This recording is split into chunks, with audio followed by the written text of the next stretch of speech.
Hey guys, how's it going? It's me, Martin, and I am here doing the final part 3 of the PS Plus games ranked from worst to best. Now, if you haven't seen the previous two episodes I did, part 1 and 2, then go see that. I've been ranking the I've been talking about the worst games, but right now I'm going to be talking the absolute amazing PS Plus games. Now, I just want to make one thing clear.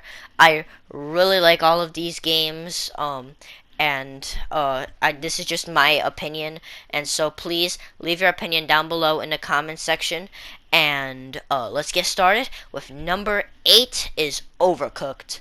Now, Overcooked is like a cooking game, as you can see, and you can cook many things. You cook soups, hamburgers, there's many options, and you're cooking these things while the arena is trying to screw you over and make you not be able to cook these things in a time limit. And this game is a very fun game. I really enjoyed it. When you play with your friends, it is really fun. It has like a sort of like weird story with it that like works well for the game and just makes a reason of for you to like do all these things, and so it works well. And I really enjoy this game with friends. Now, my main problem with this game is without friends, it is not that fun. Cooking and stuff is a little bit more boring because there isn't that rush of adrenaline. And it's just way better with friends. One of the best co-op games I know. And number 7, we have Hitman the first season. Now, Hitman is a very fun game to play. It has very fun stealth, like sneaking around, and many ways to assassinate your targets. And it has 6 areas that are very distinct and amazing. There's only like 2 that I feel like are pretty similar, but it is a really great on like a gameplay standpoint. But the story is a little weak. It doesn't even follow Agent 47. It follows more of like sort of like a different character, and it's more setting up the sequel, and it's not like that great for a story, but it has really good gameplay, and that gameplay brings it up to here. At number 6, we have Fallen Legion, Flames of Rebellion. Now, I really enjoyed this game, which I think is an indie game. It has sort of like a tint of strategy in it, and a combat system I never saw before, where you have to parry and like tell like basically minions to attack. It's very fun. It has a really good story with good characters, and you can add choices that impact that story, and I really like that. It was very good. It not only does it impact the story, it impacts like the level you're in, and it was a very fun game all the way through. I really liked everything in it, and just amazing indie game. At number 5, we have Neo, basically like a Souls-like game. It has very fun combat system with dodging and like attacking and stuff like the basics, and it has a very like good gear set, like gaining like equipment and stuff like weapons and armor, like I don't know what it's called. There's some grinding to get to to get to a certain level so you could do a mission, but I haven't gone far enough into the game to like reach that grinding. But I can tell you, this game is very entertaining and very fun. My main problem with the game is I didn't really get too much into the story, but I didn't get too far into the game yet because it's taking quite a while.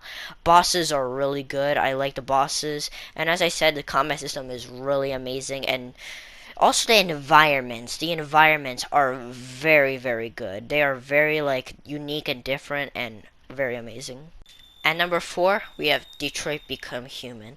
Now, in this game, robots are trying to take over, and I really like this idea of it. Of you're playing like as 3 androids, and each story is interesting. QuickTime events in this game are very fun, and like when you explore areas with Connor and like investigate, that is very fun and very entertaining. Um, Clara is more like the emotional side of like decisions and stuff, and Marcus is the one like ruling like the androids, and like ruling them with him is very fun, and like how much are you willing to do to go for your cause, like it's very interesting in that way. Um, your characters can die in the story, and like other characters depending on your choices, and so you really have to think about your choices. And there are many choices, really many. This game is pretty long and very fun. It is definitely worth your time. At number three, we have Batman Arkham Knight. Now, how can a Batman game not be awesome? Like I don't know. I don't. In my opinion, none of the Arkham games are bad. And this one's really good. I cared for the characters and their like relationships, and the story was intense, climactic, and really good. Um, my main problem with the game, I think, is the Batmobile. The Batmobile is used way too much, and I don't really hate it, but it's like very less fun than the normal combat and stuff. And Batmobile stuff just does not work. It's very boring and not fun. But doing actual stuff is super fun. Enemies have so many gadgets they can use against you, and you have so many gadgets you could use against them. There's puzzles around that are super fun to solve. This game has a humongous amount of side missions to do with many villains from Batman's Rogues Gallery. And I mean the combat is like one thing that like the Batman Arkham games are praised for. A lot of people say when they got to this point there wasn't like much you could add to the combat, but they added a lot of different enemy types, like giant enemies and stuff, big enemies and stuff, like drones. There's just a bunch to do, and it's just an amazing Batman game. And number two, we have Titanfall 2. Now, Titanfall 2 is a super fun and amazing game. First, it has a multiplayer. The multiplayer is very fun. You could play it with friends, and it has a ton of modes, and it's just an amazing multiplayer. The campaign, it has fun gameplay. It like experiments with like other things. Like it has double jump, wall ride, and like has some time travel level in it. Has some like a smart pistol. Has like some really cool moments in it. Where you're like parkouring through areas. The Titans are super fun to like play, and you can play them in multiplayer and campaign.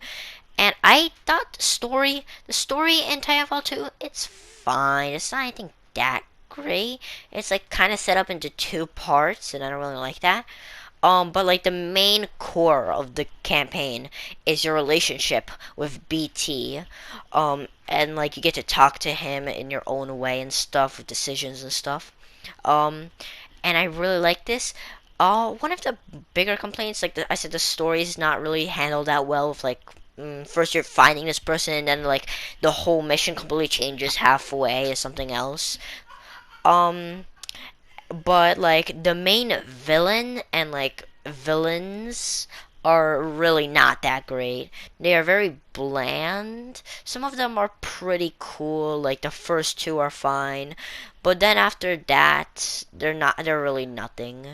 They're really not that great. They're like basically cliche stereotypes of villains, like, oh yeah, this guy's like the bounty hunter that thinks he's cocky, and this person's like, oh yeah, I'm so cool, I want to kill you, and like all that. I don't really like that, but fun gameplay, great like relationship with BT, and amazing multiplayer. And at number one, we have Last of Us Remastered. Now, this game comes with a DLC. I'm pretty sure it comes with a DLC and a multiplayer. Now, the multiplayer I found to be very fun, especially playing with friends. So, if you and your friends got this, oh, it is amazingly fun. It's kind of basic, but it is very entertaining. Now let's talk about the good thing, the campaign. Your relationship with Ellie as Joel is amazing. Them like growing and like progressing throughout the campaign is amazing. The characters that are sprinkled in to the journey are really amazing. Like the game is just amazing. Combat has sort of like a strategy and stealth to it. Of you have to save resources and use them at the right time. You can't just charge in. A lot sequences require you to be stealthy, and I really like that.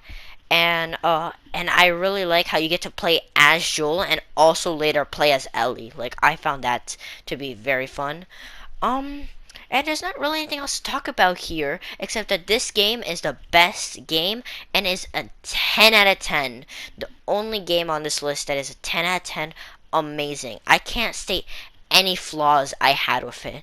The pacing might be a little slow, but it really didn't happen to me. Enough things happened in this game to keep me entertained, and so this is a 10 out of 10 game.